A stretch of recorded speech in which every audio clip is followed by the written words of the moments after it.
अच्छा, आज हम ऑर्गेनिक केमिस्ट्री की हिस्ट्री पढ़ेंगे। वो सुना है ना, chemistry is a mystery which creates history. Chemistry ही वो मिस्ट्री है जो हिस्ट्री को जन्म देती है। अब ऑर्गेनिक केमिस्ट्री की थोड़ी सी हिस्ट्री हम पढ़ लेंगे, लेकिन उससे पहले ऑर्गेनिक केमिस्ट्री की डिफिनीशन तो जान लो ना। Study of organic compounds. Organic compounds की स्टडी को हम ऑर्गेनिक केमिस्ट्री कहते हैं, लेकिन ऑर्गेनिक कंपाउंड्स किनको कहते हैं? अच्छा, वो इससे पता लगता है कि जब इस वर्ल्ड का जन्म हो रहा था, इसको ये लफ्ज दिया जा रहा था, तो ये लफ्ज निकला था ऑर्गेनिज्म से, और ऑर्गेनिज्म का मतलब है मखलूक, जानदार मखलूक। अब हुआ यूं कि सर्वे की गई ऑर्गेनिक केमिस्ट्री में सन 1750 लगभग, इस दौर की बात है। सैकड़ों नहीं हजारों कंपाउंड्स को स्टडी किया गया, ऑर्गेनिक कंपाउंड्स को स्टडी किया गया। अब तमाम के तमाम ये कंपाउंड्स, ये सिर्फ लिविंग ऑर्गेनिज्म के वजूद में पाए जाते थे, या लिविंग ऑर्गेनिज्म के वजूद में अंदर थे, इनके बॉडी पार्ट्स में अंदर थे, इनके रिएक्शंस भी यहां होते थे। इनके बाहर, इनके वजूद के बाहर इन कंपाउंड्स को तैयार करना ये इम्पॉसिबल था। तो इसका मतलब सिर्फ लिविंग ऑर्गेनिजम्स के अंदर ये ऑर्गेनिक, ये कंपाउंड्स पाए जाते हैं, इसलिए इनको नाम ऑर्गेनिक, जो ऑर्गेनिज्म से निकला है, ऑर्गेनिक कंपाउंड्स दिया गया। ठीक, अच्छा, अब इसी को लेकर जब ये अकीदा थोड़ा सा पुख्ता हुआ, तो 1807 में एक बर्जीलियस नामी साइंटिस्ट ने थ्योरी भी बना डाली, और उस थ्योरी का नाम है वाइटल फोर्स थ्योरी। अब बर्जीलियस साहब का यह कहना था कि ये ऑर्गेनिक कंपाउंड्स जो कि सिर्फ लिविंग ऑर्गेनिजम्स के वजूद के अंदर पाए जाते हैं, ये इसलिए कि ये कंपाउंड्स एक खास कुव्वत, एक वाइटल फोर्स, एक अहम कुव्वत उसकी काज से, उसकी वजह से तैयार होती है, और वो कुव्वत, वो वाइटल फोर्स, वो सिर्फ और सिर्फ लिविंग ऑर्गेनिज्म के वजूद के अंदर, उनके सेल्स के अंदर, उनके बॉडी पार्ट टिश्यू के अंदर पाया जाता है।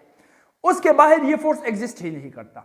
इसलिए ऑर्गेनिक कंपाउंड उस फोर्स के थ्रू ऑर्गेनिक रिएक्शंस करके organic compounds, living cells, living bodies के अंदर ऑर्गेनिक कंपाउंड्स बन सकते हैं, लेकिन उसके बाहर नहीं बन सकते, क्योंकि बाहर वाइटल फोर्स नहीं है।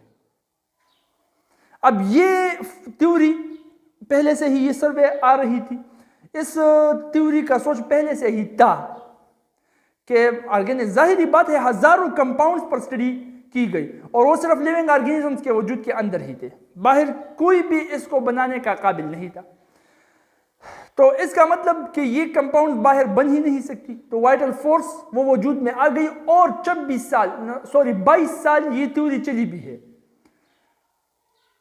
तो इस थ्योरी को कुव्वत वो मिल गई, स्ट्रांग बुनियाद इसका बन गया, स्ट्रांग बेस बन गया।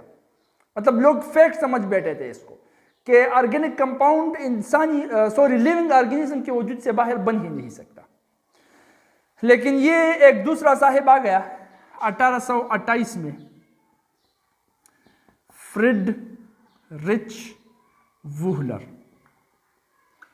उम्मीद तो नहीं हारोगे ना, इसने भी उम्मीद नहीं हारी। क्या हुआ? थ्योरी है तो है ना, क्या हुआ? हजारों लाखों करोड़ों लोग इस पर यकीन करते हैं तो करें ना, मैं तो अपनी कोशिश जारी रखूंगा।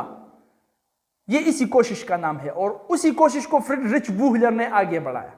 अब फ्रिडरिच वूहलर ने यह पता लगा लिया कि जब वो अपने लेबोरेटरी के अंदर, फिर से सुन लो, लेबोरेटरी के अंदर अमोनियम साइनेट को गर्म कर रहा था, हीट कर रहा था, तो उससे डायअमाइनिक एक कंपाउंड बन गया, NH2 bond C double bond O bond NH2, जिसको हम यूरिया कहते हैं, जो कि एक ऑर्गेनिक कंपाउंड है। किस चीज से बना? अमोनियम साइनेट से, जो कि एक इनऑर्गेनिक कंपाउंड है। पहली बार लेबोरेटरी के अंदर फ्रिडरिच वूहलर ने ऑर्गेनिक कंपाउंड को वो खुद तैयार कर लिया।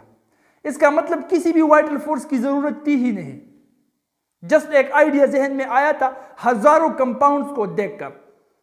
अपनी सलाहियत नहीं थी बनाने की। हज़ारों कंपाउंड को देखकर उससे एक नतीजा अखज़ कर लिया कि शायद ये एक वाइटल फोर्स के ज़रिए तैयार होता हो और वो सिर्फ लिविंग ऑर्गेनिजम्स के वजूद के अंदर है, बाहर नहीं है, वाइटल फोर्स थ्योरी। लेकिन एक बार बाहर तैयार किया गया, फ्रेडरिच वूहलर ने तैयार किया, तो इसका मतलब vital force theory it's got rejected. ठीक है, अच्छा, अब ऑर्गेनिक कंपाउंड उसका डिफिनीशन क्या है? उसका डिफिनीशन उसकी कंपोजिशन के बुनियाद पर हो गई।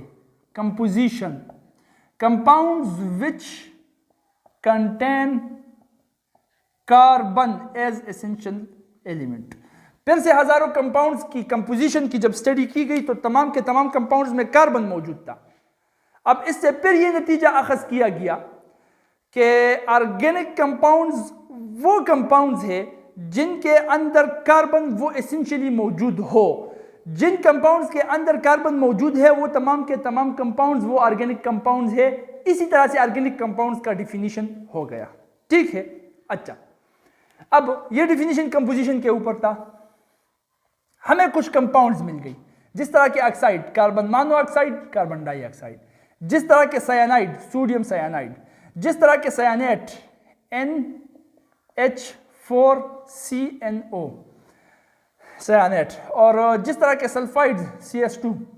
अब ये तमाम के तमाम कंपाउंड के अंदर कार्बन तो मौजूद है, लेकिन इनकी प्रॉपर्टीज ऑर्गेनिक कंपाउंड की प्रॉपर्टीज से बिल्कुल 180 डिग्री पर अपोजिट थी।